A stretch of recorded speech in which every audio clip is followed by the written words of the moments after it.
हाँ भाई, क्या हाल चाल है सभी के। उम्मीद करता हूँ तुम सभी लोग सही होंगे और अपनी अपनी लाइफ में अच्छे अच्छे से जी रहे होगे और मौज काट रहे होगे। मेरा नाम है लोकेश और वेलकम टू आवर चैनल।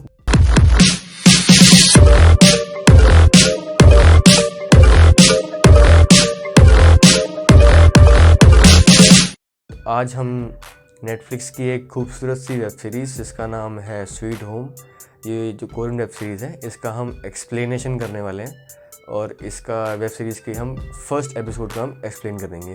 तो तुम सभी लोगों को इसका थोड़ा ओवरव्यू दे देता हूँ।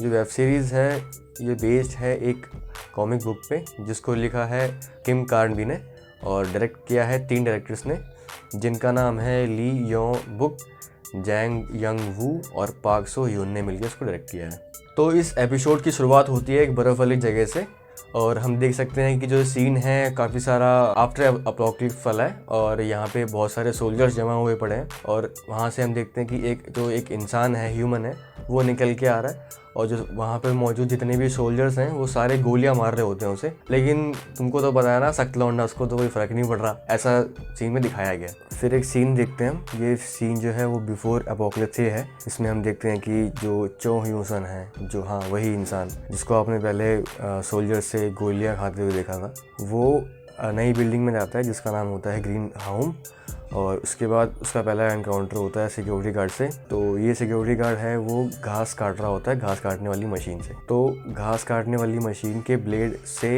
चो ह्यूसो मरते मरते बचता है। तो चो को इस ज़िंदगी से कोई लेना देना नहीं है, तो उसका बस एक ही मकसद है, उसको सुसाइड करना है, उसको बस सुसाइड ही करना है। तो इसलिए वो बिल्डिंग की छत पे चले जाता है सुसाइड करने के लिए। लेकिन तभी उसको एक लड़की दिखती है। हाँ भाई, क्या सोच रहे हो तुम लोग, लड़की दिखती है जो कि बैले डांस की प्रैक्टिस कर रही होती है। तो लेकिन लड़का हमारा सकता है पर यहाँ पे गई गया। तो वो देखता है, उसके बाद यहाँ पे वो पूरा मोटिवेटेड था कि भाई सुसाइड करना है, लेकिन अभी वो सुसाइड नहीं करता। तो बाद में लड़की उसको सिगरेट ऑफ़र करती है और लेकिन वो सिगरेट नहीं पीता। थोड़ा बहुत तो चाहिए ना, सेल्फ रिस्पेक्ट वाली चीज़। हाँ, तो फिर वो वहाँ से मना कर देता है और चले जाता है अपनी रूम की तरफ। अब जो ये सीन है, इसी की वजह से जो पूरी वेब शो है उसी का पूरा लाइनअप चलता है। तो इसमें देखते हैं क्या क्या होता है। तो इसमें होता ये है कि गार्ड होता है एक, जो सिक्योरिटी गार्ड जिससे वो पहले मिला था, वो अपने रूम में बैठा होता है। तो एक आदमी उसे डांट के जाता है क्योंकि उसके पास अपना एक खुद का बेड था। तो वो डांट देता है उसे। फिर एक आंटी आती है, लेडी आती है, वो सिक्योरिटी गार्ड को एक फ़िश का बॉक्स दे के जाती है। फ़िश के बॉक्स को देखता है तो सोचता है चल आज तो मज़े आ गए, फ़िश का बॉक्स दे के गया कोई तो मज़े करेंगे।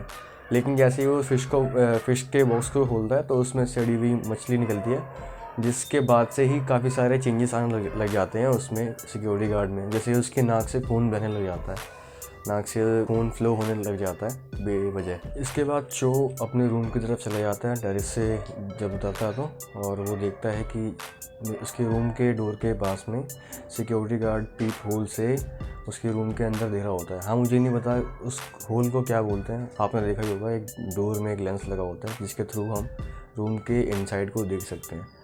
तो सिक्योरिटी गार्ड चो को बताता है कि वो कुछ पेपर्स पर चो के साइन लेने आया है।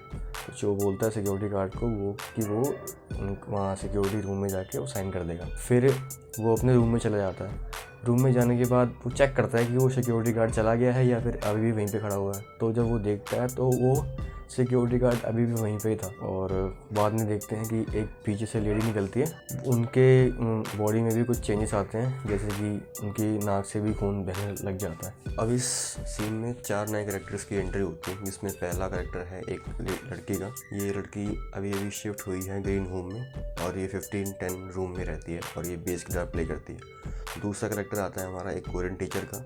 ये कोरियन टीचर है और ये मेल है। तीसरा है एक तीसरे कैरेक्टर का, ये एक बदमाश है, गुंडा है और ये ग्रीन होम में आता है किसी को ढूंढते हुए और उसको टॉर्चर करता है। चौथा कैरेक्टर आता है हमारा, ये एक आंटी है और इनकी 1 साल पहले इनकी बच्ची की डेथ हो गई थी और इनके पास एक स्ट्रॉलर होता है। उसी ये होता है कि एक लड़की जो आपको बताई मैंने, जो बेस गिटार प्ले करती है, वो लिफ्ट लेने के लिए आती है नीचे, उसको बेसमेंट में जाना है। और वहीं लिफ्ट लेने के लिए एक दूसरी आंटी आती हैं जिनके पास स्ट्रॉलर होता है। स्ट्रॉलर का मतलब ये होता है कि आपने देखा होगा कि काफ़ी सारे पेरेंट्स अपने न्यू बॉर्न बेबी के लिए एक व्हीकल लेते हैं। व्हीकल इन द सेंस कि एक छोटा सा ट्रॉली कह लीजिए, वो ले लेते हैं जिसमें बेबी को रखा जाता है। तो वो होता है इसके पास। दोनों के बीच में थोड़ी बहुत कन्वर्सेशन होती है। फिर बाद में वो लड़की को पता चलता है कि इसका बेबी तो है ही नहीं स्ट्रॉलर में, तो उसको ये देख के थोड़ा अजीब लगता है। इतने में उनकी लिफ्ट आ जाती है, तो वो आंटी अकेले चली जाती है क्योंकि उस लड़की का मन नहीं था आने के लिए। फिर कोरियन टीचर की एंट्री होती है। वो बताता है कि उसकी लड़की जो है वो 1 साल पहले ही मर चुकी है इसी एक्सीडेंट में। अब ये दोनों लिफ्ट में बातें कर रहे होते हैं, तो कोरियन टीचर उस लड़की से कुछ ज़्यादा फ्रैंक होने की कोशिश करता है, लेकिन लड़की को पसंद नहीं आता, इसीलिए वो चली जाती है। फिर जो कोरियन टीचर होता है उसका एनकाउंटर होता है उस गुंडे बदमाश के साथ में, जिसके पास में बहुत सारे टेप्स हैं और वो अंदर जा रहा होता है लिफ्ट के। तो नेक्स्ट सीन में दिखाया गया है कि जो के रूम के बगल में जो रूम है उससे काफ़ी सारी आवाज़ें आती हैं, तो उसी को देखने के लिए वो दूसरे वाले रूम में एंटर कर देता है, चुल है मतलब इस लड़के को। तो रूम में एंटर कर देता है। फिर देखता है कि जितना भी खाने का सामान है वो सारा बिखरा पड़ा हुआ है। तो वो देखता है कि एक उसकी जो रूम में एक बिल्ली रहती है, उसका कटा हुआ सर वहीं पे रखा होता है। तो उस लड़की का हाथ आता है और कटे हुए सर को ऐसे पकड़ लेता है। ऐसा दिखाया गया है उसमें वेब सीरीज़ में। तो वो ये सब देख के बहुत ज़्यादा डर जाता है और सीधे अपने रूम में चले जाता है। फिर उस रूम में जो लड़की रहती है वही उससे हेल्प मांगने आती है कि मेरी हेल्प कर दो। तो लेकिन यहाँ पे अपना लड़का समझदार है, कहता है कि चल पहले अपने हाथ दिखा तभी खोलूँगा गेट। तो ये सुन के वो बहुत ज़्यादा गुस्सा हो जाती है लड़की। अब इतना होने के बाद में उसको गुस्सा आता है, फिर उसकी नाक से खून बहने लग जाता है और उसकी आँखों की जो वेन्स होती है वो एकदम लाल पड़ जाती है। कोई सेंस है इस बात का? आँखों की नसें लाल हो गई। तो ये सब होता है। फिर काफ़ी डरा हुआ है वो। अब उससे अपना सेल्फ डिफेंस के लिए कुछ लेके डंडा वंडा लेके आता है और रूम खोलता है। तभी एंट्री होती है अपने गुंडे भाई की। तो वो देखता है और उससे पूछता है कि तुम्हें अजीब सी लड़की दिखने वाली मिली, ये पूछता है उससे और हो जाता है बेहोश। यहीं दूसरी और जो अभी जिसके नाक से बहुत ज़्यादा खून आ रहा है, जिस लड़की के नाक से बहुत ज़्यादा खून आ रहा था, वो कुछ गिटार की आवाज़ सुनती है जो सीधे उस लड़की के रूम से आ रही थी जो गिटार प्ले करती है। तो वो चली जाती है वहीं पे, और क्योंकि उस लड़की का भी रूम लॉक्ड होता है तो इसलिए वो वहाँ से डोर्स को नॉक करती है और अंदर आने के लिए बोलती है, हेल्प मांगती है उस लड़की से। तो वो अनलॉक नहीं करती। वो देखती है कैमरे में कि वो तो पूरा ट्रांसफॉर्म हो रही है बिल्कुल मॉन्स्टर में, और इसी चक्कर में वो काफ़ी ज़्यादा डर जाती है। और जब वो डोर को अनलॉक नहीं करती तो जो मॉन्स्टर बन रखी है लड़की, वो अपने पंचेस से उस डोर को डैमेज कर देती है आई गेस। इतना सब कुछ हो जाने के बाद जब वो डोर को अनलॉक करती है तब गुंडा भाई की एंट्री होती है, और क्योंकि वो डरी हुई है तो उनसे वो सारी बातें बता देती है कि क्या क्या हुआ, कैसे कैसे उसने एक मॉन्स्टर को देखा और उसने उसके डोर को ऐसे स्मैश कर दिया, मतलब ऐसे स्मैश मतलब डैमेज कर दिया। फिर अपनी जो वेब सीरीज़ है वो आगे बढ़ती है। उसमें देखते हैं कि बेसमेंट में कुछ लोग जमा हुए पड़े हैं और उनको पता चलता है कि बेसमेंट के सारे जो मेन डोर्स हैं और जो बैक डोर्स हैं उनको शटर बंद कर दिया गया है। तो यहाँ पे 3 और नए कैरेक्टर्स की एंट्री होती है, जिसमें पहला है अपना एक फायर फाइटर है, इसका नाम साइयों क्यों है। साइयों क्यों, तो यार कोरियन वाले हैं तो इनके नाम भी ऐसे होंगे, तो इसको हम फायर फाइटर ही बोलेंगे। और दूसरा है, आपने वो देखी थी मनी हाइस्ट में एक कैरेक्टर था आर्टुरो रोमन का, जिसको देख के लगता है कि साले इसको तो मारना चाहिए भैंचो। तो वो तो नहीं है, लेकिन हाँ उसकी हरकत करने वाला एक इंसान है जो कि गंजा है, ठीक है।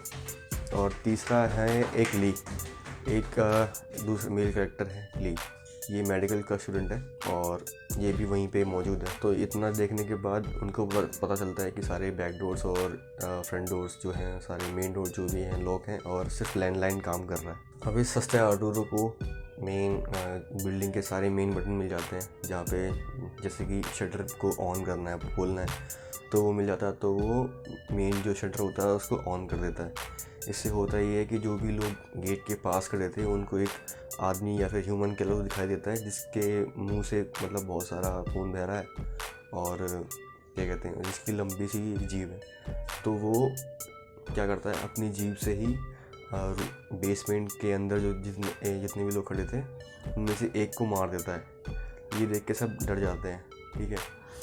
तो फिर होता ये है कि जैसे ही वो ये करता है तो ली जो वहाँ पे खड़ा था, मतलब वहीं पे मौजूद था, जो मेडिकल स्टूडेंट है, वो फायर एक्सटिंग्विशर से उसको बाहर करने की कोशिश करता है, उसकी गैस से उसको बाहर करने की कोशिश करता है। और यहाँ पे सभी लोग डर चुके हैं और वो बोलता है कि जल्दी से जाओ और उसको बंद करके शटर को बंद कर दो। इतना करने के बाद में थोड़ी देर में उसका फायर एक्सटिंग्विशर की गैस ख़त्म हो जाती है और तब तक वो उसको मारने ही वाला होता है। फिर जो फायर फाइटर है वो आ जाती है, इंटरप्ट करती है और उसको धक्का दे देती है, वो गेट से बाहर हो जाते हैं। इतना करने के बाद जल्दी से गेट बंद होने वाला होता है, तभी वो जो अपनी फायर फाइटर है वो अंदर आ जाती है और जो मॉन्स्टर है वो बाहर ही रहता है, पर उसके पैर को वो जख्मी कर देता है मॉन्स्टर। नेक्स्ट सीन में देखते हैं कि हम एक्सपीरियंस करते हैं एक सस्ता VFX शॉट्स की। इसमें हमें बहुत सारे CGI मॉन्स्टर दिखाए गए हैं, तो ये समय देखने को मिलता है जिसमें जितने भी क्रिएचर्स होते हैं, मॉन्स्टर्स होते हैं, वो मौज काट रहे होते हैं अपनी मस्त, एकदम बढ़िया। नेक्स्ट सीन में हम देखते हैं कि सवेरा हो चुका है और जो अपने पर्दे से विंडो की जो होता है पर्दा होता है उसको हटाता है, तो देखता है कि एक मस्त सा नेचर का शॉट। अरे भाई नहीं यार, ये कोई संजय लीला भंसाली की पिक्चर नहीं है तो तुम्हें अच्छे खासे नेचर शॉट मिलेंगे। ये एक हॉरर एपोक्लिप्स वाली सीरीज़ है, तो इससे तुम ज़रा एक्सपेक्टेशन मत लगाना। तो इसमें देखता है कि जो सारा शहर होता है वो जल रहा है, ठीक है। और फिर वो बाद में रियलाइज़ करता है कि उसके नाक से भी बहुत ज़रा धपाधप खून बहने लग रहा है। बस, और यहाँ पे आता है एपिसोड खत्म।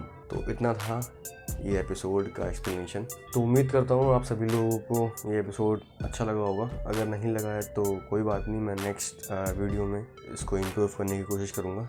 तब तक के लिए मिलते हैं अगली बार अगले एपिसोड में। तब तक के लिए मौज काटते रहें। चलिए, साइनिंग ऑफ।